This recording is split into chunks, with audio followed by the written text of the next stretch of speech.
We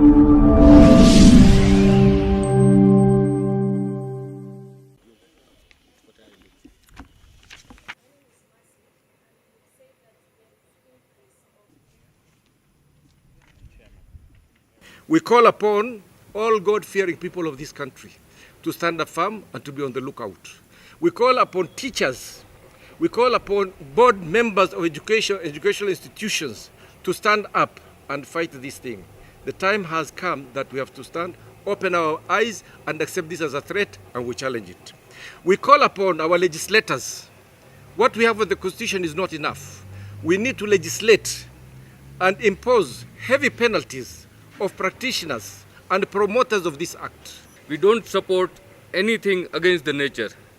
We have great examples of when we go against the nature, what will happen, such as climate change, etc. Wambere tugacokeria Ngai ngatho nĩ ũndũ wa gũkorwo atongoria aitũ nĩ matuonetie njĩra. Na nĩ ũndũ ũcio twathaitha president ona rĩu nĩgetha thiĩ na mbere ũhoro wa kũhinyĩrĩria ũndũ ũcio na nĩgetha andũ aitũ maũndũ marĩa maroka moimĩte na nja matuĩke filtered kana macungwo wega nĩgetha matigoke gũtonyio gwĩ ciana citũ. Njĩra ĩmwe nĩ kũgerera kũrĩ mabuku, nĩ kũgerera kũrĩ film production media na entertainment iria ciũkaga. No angĩkorwo mũndũ gwĩtwo Lot mekire maũndũ maya itũra rĩa ũrĩkĩgarũranio nĩ Ngai rĩgĩkwo upside down rĩgĩthikwo nĩ kuonania Ngai nĩ athũrĩte mũno mũndũ wĩkaga maũndũ ta macio, na nĩ oigĩte atĩ mũndũ mũrũme agĩe na bata na mũndũ mũka na mũndũ ũtarĩ mũndũ mũrũme. Na koguo ithuĩ tũcemanĩtie ũmũthĩ kwĩra andũ aitũ mũtigane na maũndũ macio, na muona mũndũ ũreka ũguo mũmwĩre Ngai ndendaga ũguo.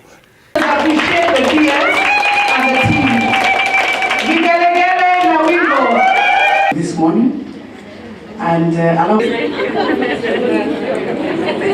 of gender and affirmative action, and therefore in the recent national elections there was an impressive performance by women candidates which witnessed an increase in elected female MPs from 10% to 10% from 7.9 in 2017. Female governors rose to 14.89% from 6.38 in 2017. The elected female members of county assemblies also increased to 7.93 to 7% from 6% in 2017. Allow me to interject at that juncture that yes, we have more women who have been elected as MCAs. But the question we should pose to ourselves and what we need to ask ourselves is, I looked at the County Assemblies Forum. There are no women in leadership within the county assemblies. So it should not be a question of just bringing the numbers, but what positions of leadership are we occupying? How many of the women MCAs are actually chairs of the committees? How many of them are in substantive positions? Are they whips? Are they minority or majority leaders? Are they speakers? So I think that should really be at the back of our minds. The improvement is noted going by the statistics. However, it is evident that women are still underrepresented at key decision-making positions and hence limiting our voices in defining the democracy agenda in Kenya. This report, we hope, shall lead to lessons learned and ensure that we have more women and appointed in subsequent elections. To the 50 women that ENA has already enlisted, do not quit. Do not? Yes, we have to stay focused and we have to run the race until its conclusion. 21. These officers we have here, sir, and another instrument, and we are hoping it will ride with this one, to professionalize the work that youth work at home, an academy or whatever, and the people are taking advantage of some of the youth. So we need to protect them. And we want youth talent to be done from the State Department. This one, we need to emphasize on it. You must inspect the youth organizations. That's why we have the team that drafted anti-doping. The data protection, we worked with Ranira, our drafter. We now have the Office of the Data Protection. We were part of that team that came up with the act and the situation where they feel they need to protect our youth. they can go to court and get an order, a protection order, an injunction order, and all that. And we want this act to speak to that. So that is the part thing that everyone else was to do. And then we will, because it will speak to the core family, because the registrar was to remain in the ministry. So it was, people felt that when you have this youth commission, it will still take away the work of the State Department. Being registered in youth organizations. It's only a matter of time will be taken to court for being unconstitutional. We also have the ministerial model, where the cabinet secretary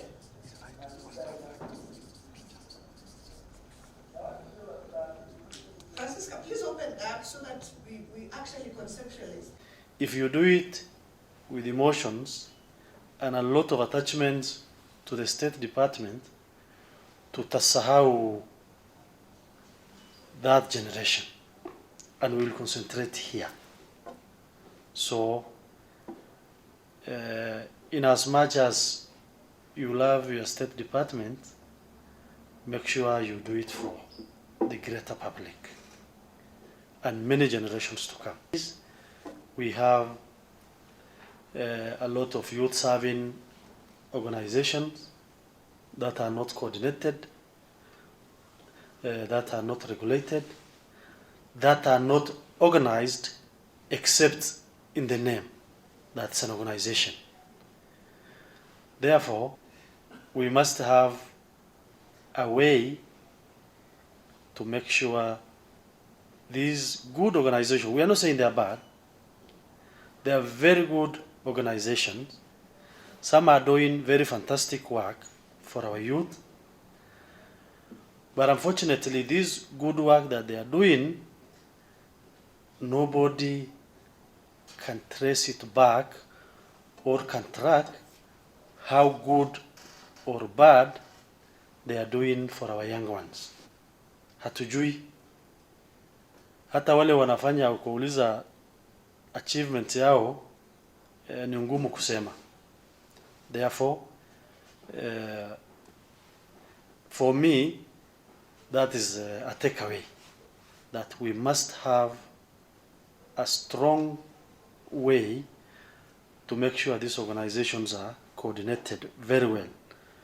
Otherwise, if we don't regulate, as the legal counsel said, watakuja tu watatafuta appointment, ukisema nyinyi mmetoka wapi, basi wanakunywa chai na wametoroka. Na huko nje wanaendelea na kazi yao. What Secretary Youth Development said, wanachukua pesa kwa development partners na basi wao wanaweka pesa mfukoni, vijana wanabaki. So this is, I'm dwelling here so much. Let's change the mindset of our young ones and reset it afresh. Our youth believe that it is only the responsibility of the government, whether national or county government, to change their lives. When in the real sense, it is first an individual responsibility that you take care of your life. What government does is that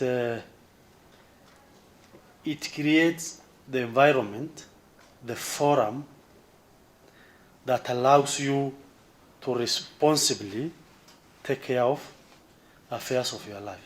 Let's discuss the mindset narrative that first responsibility starts with the individual youth. Ama sio namna hiyo? Yes.